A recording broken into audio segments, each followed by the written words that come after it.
هنعمل مع بعض النهارده يا بنات طبق الفاصوليا ده، وهنعمل طبق رز بشعريه جنبه. ان شاء الله يعجبكم قوي. ده هيبقى غدانا النهارده، حاجه كده بسيطه وسهله وزي الفل. السوق دلوقتي مليان خضار، واحنا عايزين نستفاد بكل الخضار، عايزين ناخد كل الفيتامينات والحديد اللي موجود في الخضار دلوقتي لينا ولولادنا. ربنا يبعد عننا كل الامراض والوباء يا رب، ويرفعه عن الارض اجمعين يا رب العالمين. النهارده نعمل فاصوليا خضراء، ان شاء الله تعجبكم. طبق كده حلو زي الفل، ومعاه رز بشعريه. مش هياخد معانا اي وقت خالص ولا مجهود، حاجه سهله وبسيطه وجميله، ان شاء الله تعجبكم. تعالوا معايا كده نشوف الطريقه. بس قبل ما ندخل على الطريقه بتاعتنا، حبايبي اللي معايا على طول ما ينسوش يعملوا لي لايك للفيديو، وحبايب قلبي اللي اول مره منورين النهارده يا ريت يعملوا لايك وينزلوا يفعلوا الجرس عشان يوصل لهم كل جديد ان شاء الله. تعالوا يلا معايا نشوف هنعمل طبق الفاصوليا الجامد ده ازاي، وطبق الرز بشعريه، حاجه كده سهله وبسيطه. يلا بينا.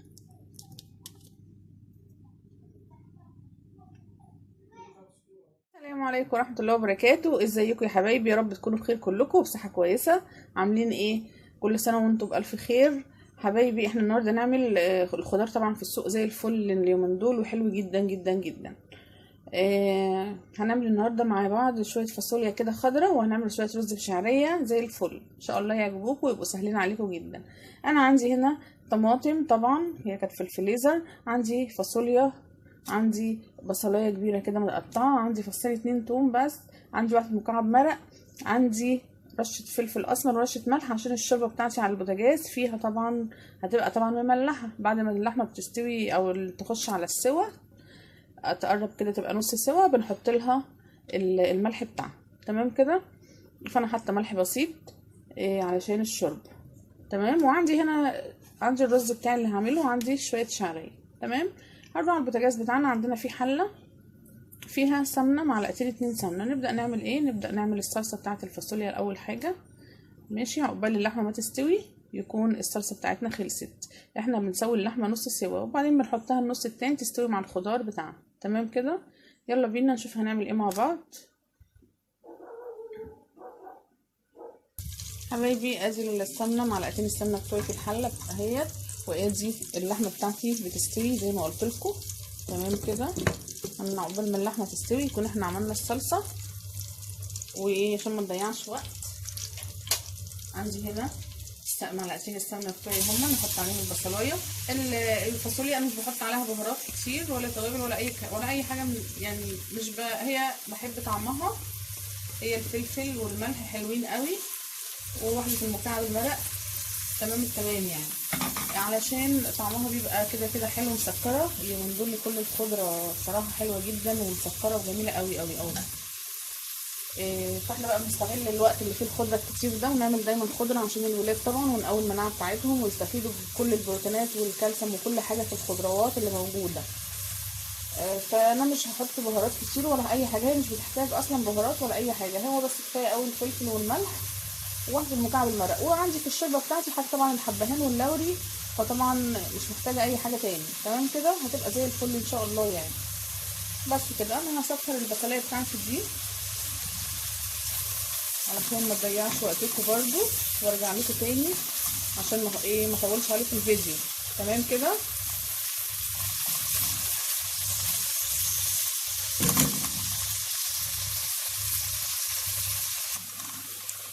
اهو يا بناتي البصلايه بتاعتي بدات تصفر اهي. شايفين لونها بقى جميل ازاي. هحط بقى واحده الثوم او الاثنين الثوم اللي موجودين عندي. ماشي.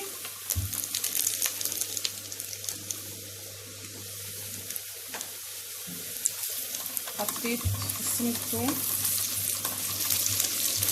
اللي موجودين عندي كده. معلش سامحوني بقى، انا هضطر اقفل الكاميرا عشان احط الطماطم، لان طبعا انتوا عارفين الطماطم دي هتعمل بخار جامد وتفصل الفيديو اكيد يعني. اهو يا بنات انا حطيت ايه دلوقتي، حطيت الطماطم بتاعتي اهون، اهي بدات تفك خلاص اهي. تحطي بقى ايه مكعب المرق والملح والفلفل بس كده، وهسيبها تتسبك بقى كده براحتها خالص، وبعدين هنرجع تاني ونشوف هنعمل ايه مع بعض. استنوني ما تروحوش في اي حته.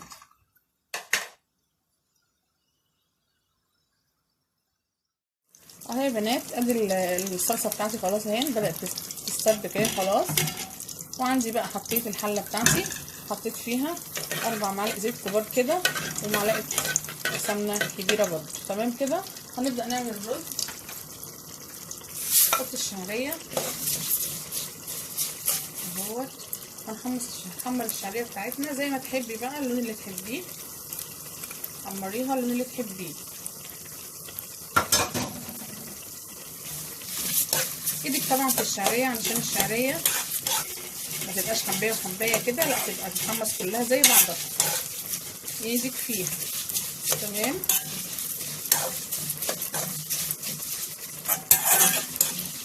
وانا غاسله الرز اول ما حطيت السمنه بتاعتي على النار بدات اغسل الرز.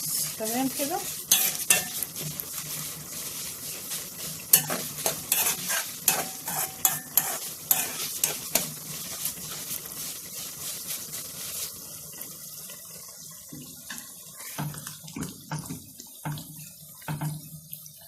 اول ما الخضار بيبقى كتير كده في الايام دي، الخضار بيبقى كتير قوي حلو، نبدا على طول نعمل على طول خضار علشان ولادنا يستفيدوا بكل الفيتامينات والحديد اللي موجوده في الخضار. اليومين دول حاجات تقوي المناعه، الخضار احسن حاجه. تمام كده.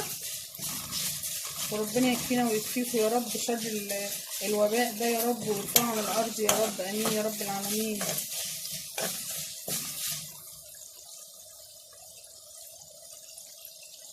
وادي الشعريه بتاعتي اهي كده بقت لونها حلوه قوي كده. هنزل بالرز على طول اهو يا بنات. انا حطيت الرز بقلبه.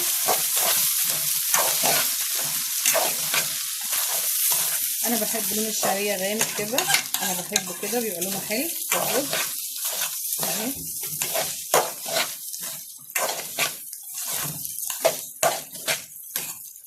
كده انا ما بحطش حاجه بقى ادام هعمل رز بشوربه، مش بحط حاجه خالص غير مكعب المرق بس. تمام كده. انا الشوربه بتاعتي فيها طبعا الفلفل وبرده فيها اللوري والحبهان وفيها الفلفل والملح، لو احتاجت ملح هكمل لها ملح بس بعد ما احط الشوربه. تمام كده.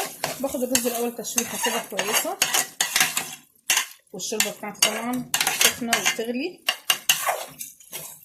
باخد تشويحه كده حلوه وبعدين انزل عليه بالشوربه.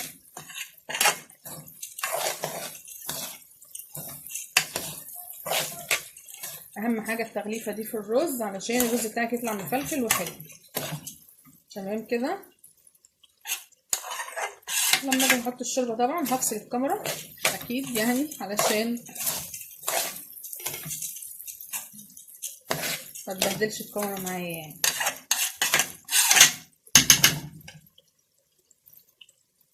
طيب يا بنات انا زودت الشوربه بتاعتي، شايفين الشوربه جميله ازاي على الرز. طبعا هي محتاجه شويه ملح اهو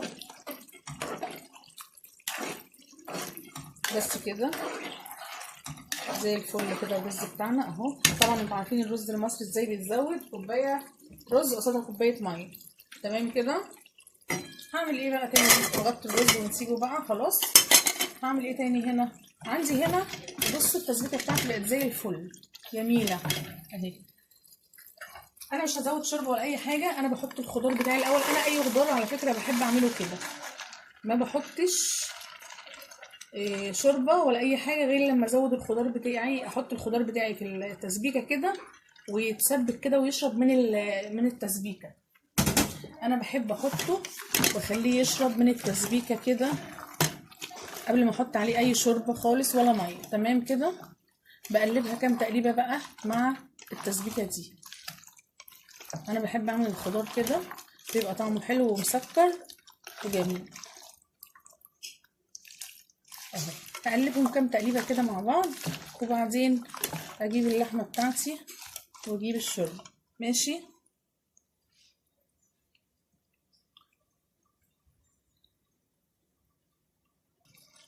اهو يا بنات انا سبت اهي الفاصوليا حوالي 3 دقايق اهي تتشوح كده وتشرب من الصلصه الجميله دي، تشربها كده وتستمتع بيها زي احنا نستمتع باكلها كده اهي مع بعضها الاول قبل ما احط اي حاجه عليها.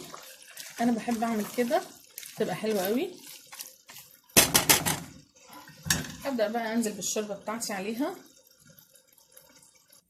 اهو يا بنات. انا حطيت الشوربه وحطيت اللحمه تمام كده. بس كده هسيبها بقى تستوي براحتها واللحمه تكمل سواها معاها كده، وظبطت الملح بتاعها تمام اهو.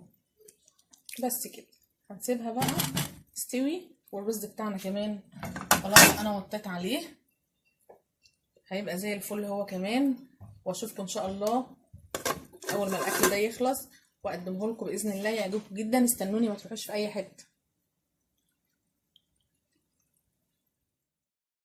وادي يا بنات طبق الفاصوليا بتاعنا، وادي الرز بالشعريه بتاعي. انا بحب اعمله كده، اللون الشعريه بيبقى غامق شويه، بيبقى زي بتاع المطاعم بالظبط، بيعملوا اللون الشعريه بيبقى غامق شويه، بيبقى طعمه حلو قوي.